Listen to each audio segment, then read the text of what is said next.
여룻바알이라 하는 기드온과 그를 따르는 모든 백성이 일찍이 일어나 하롯셈 곁에 지인을 쳤고 미드안의 진영은 그들의 북쪽이요 모래산 앞 골짜기에 있었더라. 여호와께서 기드온에게 이르시되 너를 따르는 백성이 너무 많은즉 내가 그들의 손에 미디안 사람을 넘겨주지 아니하리니 이는 이스라엘이 나를 거슬러 스스로 자랑하기를 내 손이 나를 구원하였다 할까 함이니라. 이제 너는 백성의 귀에 외쳐 이르기를 누구든지 두려워 떠는 자는 길르앗산을 떠나 돌아가라 하라 하시니 이에 돌아간 백성이 22,000명이요 남은 자가 10,000명이었더라. 여호와께서 또 기드온에게 이르시되 백성이 아직도 많으니 그들을 인도하여 물가로 내려가라. 거기서 내가 너를 위하여 그들을 시험하리라. 내가 누구를 가리켜 내게 이르기를 이 사람이 너와 함께 가리라 하면 그는 너와 함께 갈 것이요 내가 누구를 가리켜 내게 이르기를 이 사람은 너와 함께 가지 말 것이니라 하면 그는 가지 말 것이니라 하신지라. 이에 백성을 인도하여 물가에 내려가매 여호와께서 기드온에게 이르시되 누구든지 개가 핥는 것 같이 혀로 물을 핥는 자들을 너는 따로 세우고 또 누구든지 무릎을 꿇고 마시는 자들도 그와 같이 하라. 하시더니 손으로 움켜 입에 대고 핥는 자의 수는 300명이요 그 외의 백성은 다 무릎을 꿇고 물을 마신지라. 여호와께서 기드온에게 이르시되 내가 이 물을 핥아먹은 300명으로 너희를 구원하며 미디안을 네 손에 넘겨주리니 남은 백성은 각각 자기 처소로 돌아갈 것이니라 하시니 이에 백성이 양식과 나팔을 손에 든지라. 기드온이 이스라엘 모든 백성을 각각 그의 장막으로 돌려보내고 그 300명은 머물게 하니라. 미디안 진영은 그 아래 골짜기 가운데에 있었더라. 여룻바알이라 하는 기드온과 그를 따르는 모든 백성이 일찍이 일어나 하롯셈 곁에 지인을 쳤고 미드안의 진영은 그들의 북쪽이요 모래산 앞 골짜기에 있었더라. 여호와께서 기드온에게 이르시되 너를 따르는 백성이 너무 많은즉 내가 그들의 손에 미디안 사람을 넘겨주지 아니하리니 이는 이스라엘이 나를 거슬러 스스로 자랑하기를 내 손이 나를 구원하였다 할까 함이니라.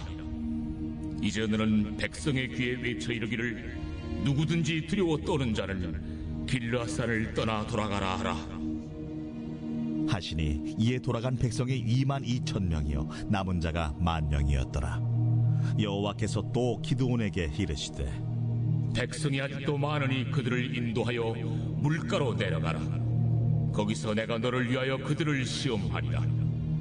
내가 누구를 가리켜 내게 이르기를 이 사람이 너와 함께 가리라 하면 그는 너와 함께 갈 것이요 내가 누구를 가리켜 내게 이르기를 이 사람은 너와 함께 가지 말 것이니라 하면 그는 가지 말 것이니라 하신지라. 이에 백성을 인도하여 물가에 내려가매 여호와께서 기드온에게 이르시되 누구든지 개가 핥는 것 같이 혀로 물을 핥는 자들을 너는 따로 세우고 또 누구든지 무릎을 꿇고 마시는 자들도 그와 같이 하라. 하시더니 손으로 움켜 입에 대고 핥는 자의 수는 300명이요 그 외의 백성은 다 무릎을 꿇고 물을 마신지라.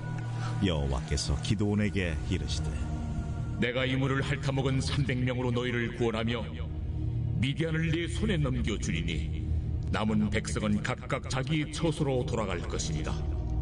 하시니 이에 백성이 양식과 나팔을 손에 든지라. 기드온이 이스라엘 모든 백성을 각각 그의 장막으로 돌려보내고 그 300명은 머물게 하니라. 미디안 진영은 그 아래 골짜기 가운데에. 할렐루야. 주님의 이름으로 문안합니다. 주님 주신 귀한 날 기억하면서 하나님께서 나에게 특별하게 주시는 은혜의 말씀을 사모하면서 오늘 8월 18일 큐티의 말씀을 함께 나누도록 하겠습니다. 오늘은 사사기 7장 1절에서 8절을 가지고서 거룩한 전쟁을 위해 주님이 선발하신 300명이라고 하는 제목의 말씀을 함께 나눕니다. 성경에 아주 유명한 이야기들이 대표적으로 많이 있지 않습니까? 그 중에 꼽을 수 있는 이야기가 이 기드온과 300용사들 이 장면 아닐까 생각해 봅니다. 그런데 여기에서 우리가 분명하게 생각해야 될 포인트라는 것이 있습니다. 미디안 군대 13만 5천 명과 300명이 대적해서 싸워서 이겼다. 여기에 포인트를 맞추는 것은 의미가 적절하지 않다 생각할 수 있어야 되겠습니다. 그러면 오늘 본문이 무엇을 우리에게 주고자 하는지, 나는 지금 어떤 삶으로 기드온과 300용사로서의 사명을 감당할 수 있어야 할지를 우리가 스스로 점검하고 깨닫고 찾아서 순종하고 결단할 수 있는 그런 은혜가 오늘 큐티의 말씀을 통해서 나타날 수 있게 되기를 바랍니다. 좀 더 깊은 묵상을 위해서 본문 해설 첫 번째 먼저 보도록 하겠습니다. 두려워하는 자들을 돌려보냄. 제가 읽겠습니다. 거룩한 전쟁은 군대의 규모와 무관하고 오직 하나님 명령을 따라 믿음으로 싸우는 전쟁입니다. 이스라엘 백성은 미디안 연합군과 싸우기 위해 하롯셈 곁에 진을 칩니다. 기드온은 3만 2천 명의 병사로 13만 5천 명을 상대해야 합니다. 하나님은 기드온에게 이스라엘 군대의 수가 너무 많다고 하시며 두려워 떠는 자들을 돌려보내라고 명하십니다. 백성이 전쟁에서 승리를 주시는 분이 누구인지 확실히 알고 하나님을 거슬러 스스로 자랑하지 못하게 하기 위함입니다. 기드온과 이스라엘 백성은 거룩한 전쟁을 통해 하나님만 높이고 그분께 영광 돌려야 합니다. 전쟁에서 승리는 병사의 많음이 아니라 하나님 손에 달려 있습니다. 여러분, 이 전쟁의 목적이 어떤 것입니까? 미디안을 없애버리는 것, 그들을 대적해서 승리하는 것, 이게 목적이 아니었습니다. 지금 우리가 읽은 본문 해설 뒷부분에 보시면 기드온과 이스라엘 백성은 거룩한 전쟁을 통해 하나님만 높이고 그분께 영광 돌려야 합니다. 이 얘기예요. 지금 이스라엘 백성들이 계속해서 사사들이 등장할 때는 좀 힘을 발휘하지만 이것이 목적이 아니라는 것을 사사기는 계속해서 이야기합니다. 너희가 힘이 세지고 다른 나라들이 너희를 함부로 대적하지 못하고 쳐들어오지 못하게 하는 것, 이게 목적이 아니라는 거예요. 그건 부수적인 것이고, 그들이 나를 얕보고 깔보고 함부로 대하는 이유가 무엇이냐? 너희가 하나님의 백성인데 하나님의 자녀로서의 삶을 살지 못하고 영적으로 순결하지 못하고 거룩하지 못해서 하나님의 울타리가 허물어지게 되고 하나님의 돌보심과 인도하심을 잊어버리게 되는, 자기 스스로가 가지고 있는 행동과 생각이 하나님께 기쁨이 되지 못하는, 하나님께 영광이 되지 못하는 삶을 살게 되다 보니까 하나님 없이 하나님 밖에서 살게 되고, 그런 삶은 내가 내 능력으로 승할 수 없고 힘을 발휘할 수 없기 때문에 다른 외부의 세력들이 함부로 대하게 된다는 것입니다. 이게 중요한 사사기의 도식이에요. 너희의 평안은, 너희의 기쁨은, 너희의 안식은 하나님께 있다라고 하는 것을 이스라엘 백성들이 인식했어야 됐는데 계속해서 잘못된 생각으로 사사기를 보게 되면 어떤 일이 벌어지는 거예요? 사람이 필요하다.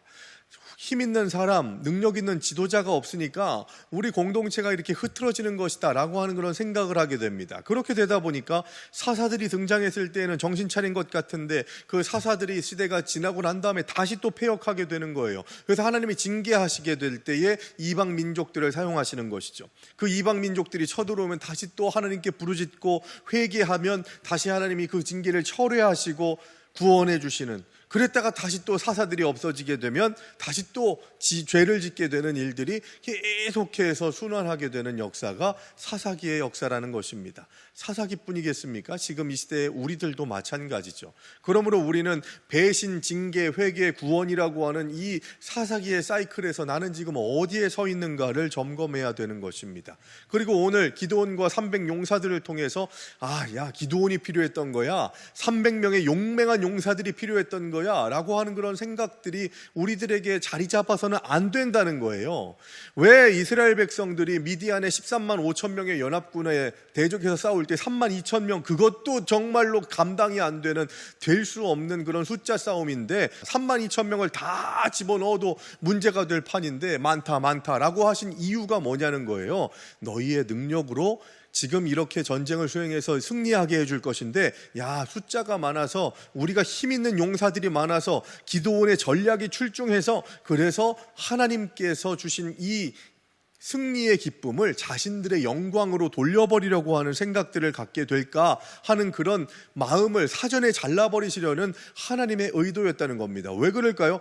이 영광은 나만 받아야 돼, 이런 생각이 아니라, 그러면 또 하나님을 떠나거든요. 하나님과 멀어지게 되거든요. 하나님은 지금 계속해서 이스라엘 백성들에게 사사들을 보내주시면서 야, 사사들을 통해서 그들을 보낸 하나님께서 너희와 함께 하신다. 그리고 진정한 왕은 하나님이시다라고 하는 것을 깨닫게 해주기 위해서 이스라엘 백성들에게 사사를 보내시는데, 계속해서 이스라엘 백성들은 사사들을 바라보고 사사들을 의지하는 어리석은 생각들을 갖게 되더라는 것입니다. 하나님이 이 이야기를 통해서 우리에게 주시고자 하시는 메시지가 어떤 것인지를 생각해야 돼요. 절대로 숫자의 문제, 상황의 문제, 환경의 문제, 능력의 문제가 아니라 하나님과의 관계의 문제가 가장 중요하다라는 것, 이게 핵심이라는 것을 사사기는 계속해서 강조하고 있다는 것을 기억해야 합니다. 또 오늘 본문에서 첫 번째에서 이야기하는 게 뭡니까? 겁에 질린 사람들, 두려움에 빠진 사람들, 13만 5천 대 3만 2천, 이거 도저히 감당이 안 되는데 하는 생각을 가지고 있어서 이 전쟁은 이길 수 없어, 승리할 수 없어 하는 그런 생각을 가지고 있었던 자들은 이 전쟁에 합당하지 않다고 해서 돌려보냅니다. 2만 2천 명이나. 자, 보세요 여러분. 기드온이 얘기합니다. 하나님의 명령에 따라서, 하나님의 말씀에 따라서 선포합니다. 대장이 누굽니까? 이 전쟁에서의 대장, 미디안의 13만 5천 명을 대적해서 싸워서 이길 수 있도록 리더 역할을 해야 되는 사람이 누구예요? 기드온입니다. 가장 위중한 책임을 가지고 있었던 사람이 기드온이죠. 그런 점에서 하나님의 명령에 따라서 그대로 순종하며 선포하는 것, 이거 정말 귀한 것입니다.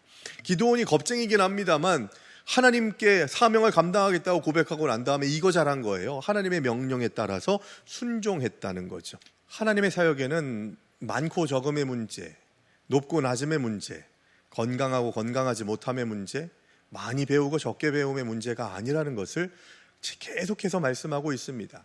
출애굽의 여정을 마무리하고 가나안 땅에 들어가게 되는 그 여정에서 제일 먼저 했던 전쟁이 바로 여리고성 싸움 아니었겠습니까? 이스라엘 백성들이 한 것이라고는 일주일 동안 성을 돌고 마지막에 양강나팔 불고서 고함 친 것밖에 없어요. 자, 이 전쟁은 나에게 속한 것이다. 그러므로 너희가 할 일은 순종이다. 나와의 관계 속에서 나에게 순종하고 결단하고 다짐한 대로 실천에 살아라. 그러면 내가 승리케 하리라 라고 하는 그런 말씀을 주신 것이죠. 우리에게도 마찬가지입니다. 지금의 영적 전쟁에서 승리하는 비결, 하나님만 의지하고 하나님만 바라보라는 것, 말씀대로 살라는 것임을 우리가 고백하고 깨달아야 한다는 것입니다. 자, 두 번째 본문 해설 함께 보겠습니다. 기드온의 300용사. 하나님은 특별한 시험으로 그분의 군대를 선발하십니다. 병사 3만 2천 명 중 두려워 떠는 자들을 돌려보내자 10,000명만 남았습니다. 하나님이 보시기에는 이 10,000명도 여전히 많습니다. 하나님은 기드온에게 이들을 물가로 데려가라고 명하십니다. 하나님이 친히 그분의 군대를 선발하고자 하신 것입니다. 선발하는 방식은 물을 마시는 자세와 관련이 있습니다. 개처럼 물을 핥아먹은 300명의 병사를 선발하고 무릎을 꿇고 마신 나머지 병사들은 돌려보냅니다.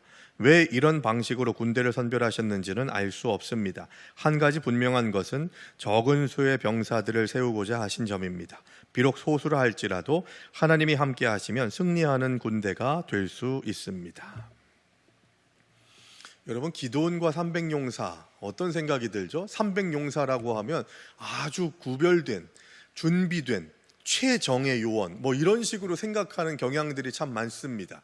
그래서 300명으로 13만 5천 명의 미디안 군사를 무너뜨리는 데에는 이 300명 각각의 사람들이 능력이 출중해서 전투력도 대단해서 뛰어난 그런 힘을 발휘했다라고 그렇게 생각하는, 그런 은연중에 생각하는 경향이 있죠.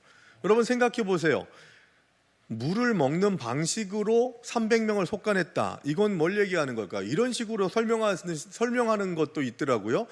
물을 먹을 때 코를 바꿔서 물을 이렇게 직접 마시는 사람들과 손으로 떠가지고 이렇게 개처럼 핥아서 먹는 사람들의 저 차이가 뭐냐?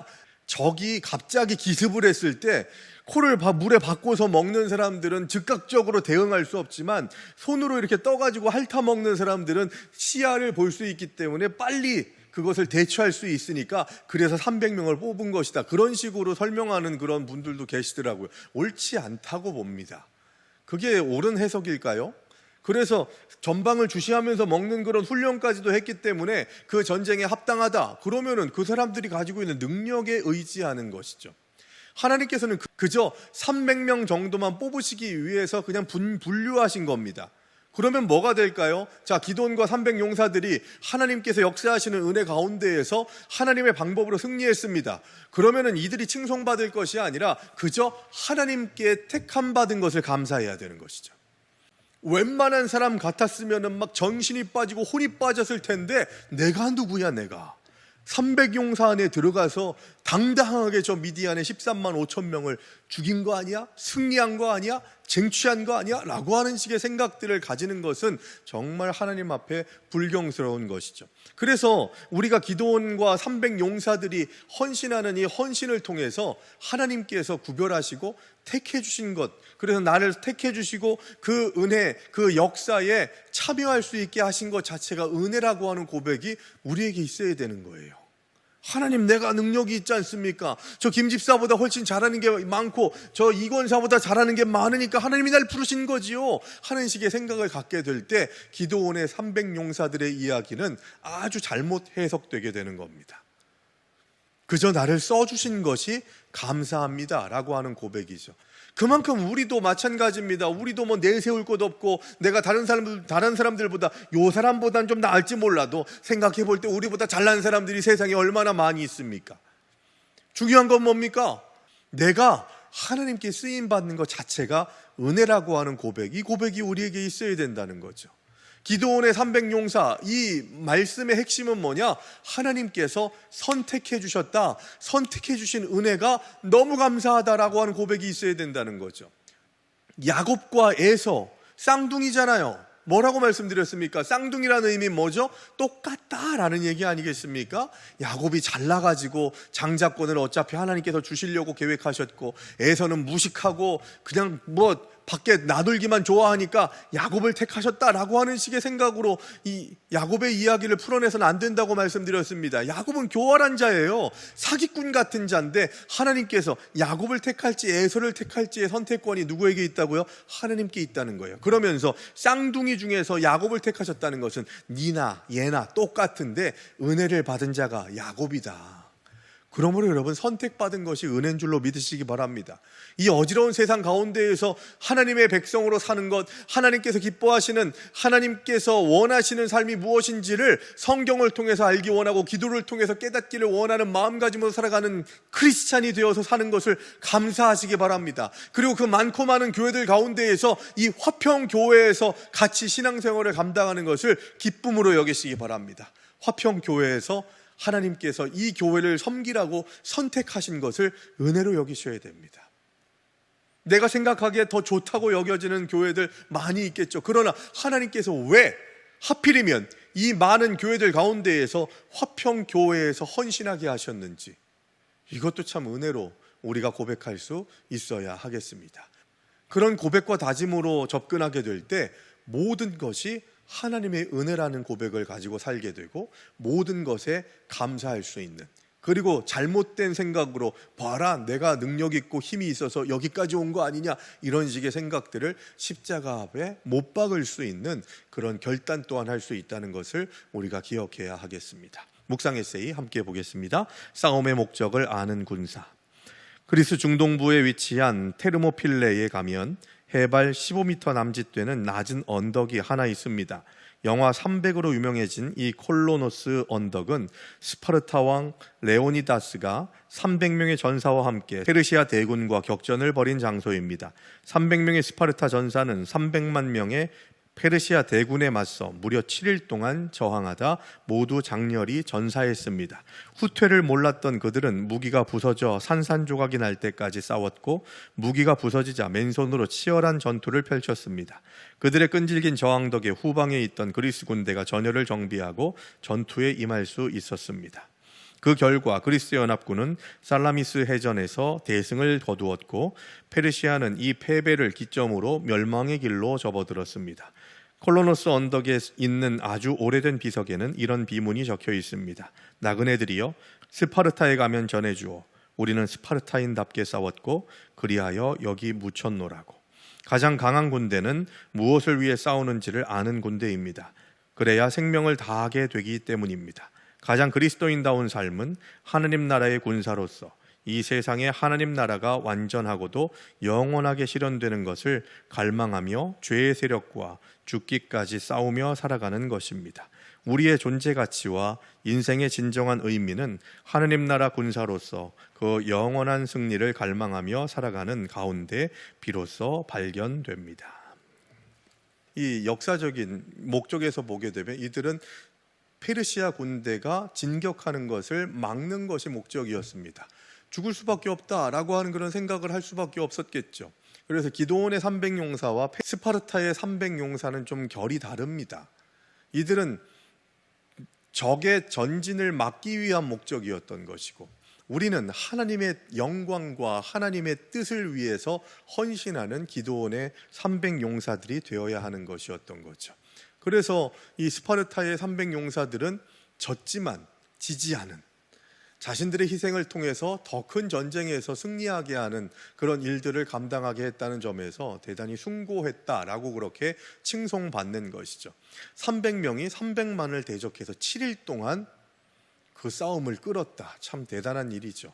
그런데 여러분, 우리도 기드온의 300용사의 역할을 감당해야 하는 이 시대의 300용사인 우리도 다른 것들에 매몰되거나 세상을 두려워할 것이 아니라 하나님의 목적에 따라서 살아가게 될 때, 세상 사람들이 실패라고 이야기하더라도 하나님의 목적에만 맞는다면, 하나님이 기뻐하시는 일이라면 기꺼이 그 사명을 감당하겠다고 하는 다짐이 우리 이 시대를 살아가고 있는 영적인 기드온과 300용사가 감당해야 될 일이 아닐까 생각해 봅니다. 하나님께서 주시는 사명에 흔들리지 말고 하나님의 목적에 따라서 매일매일을 승리의 길로 나아가시는, 그리고 그 승리로 인해서 교만하지 않고 오직 하나님께만 영광 돌리시는 저와 여러분들 되시기를 주의 이름으로 축원합니다. 오늘의 기도로 큐티를 마치겠습니다. 거룩한 전쟁에서 병사수 자체가 중요한 것이 아님을 가르쳐 주시니 감사합니다. 제가 부름받고 쓰임받는 것이 하나님의 역사에 동참할 수 있는 특권이요 축복임을 깨닫습니다. 하나님 나라를 위해 깨어있는 사람, 준비된 사람으로 굳건히 서서 충성되이 섬기게 하소서. 예수님의 이름으로 기도합니다. 아멘.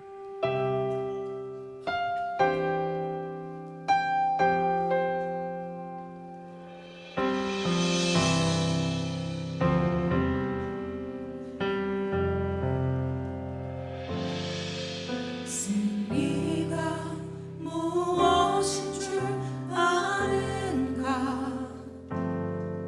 승리가 무엇인 줄 아는가? 더 좋고 편한 가능성의 유혹을 저련히 잘라버리고 오직 주